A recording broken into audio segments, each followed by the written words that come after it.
জানি ভাই আমাদের একটা ফিল্ড আছে শুধু ফিল্ডিং করে রাখি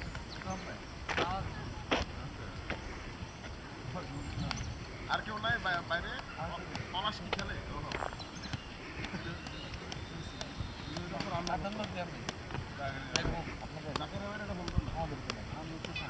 কি তোমাদের প্লেয়ার কম আলবানা ফোন ধরে না কে আলবানা ইয়া জাকারিয়া ওইসব বললো না আচ্ছা আলবানা যদি নাই গেলে তাহলে নাম দিছে কেন একটা দিন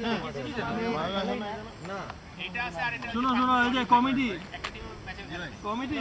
এগুলা লিস্ট করে রাখো যেগুলা এরকম করতেছে বুঝছো নেক্সট টাইম তুমি এগুলা এদেরকে ইয়া করবা কারণ তোমরা হচ্ছে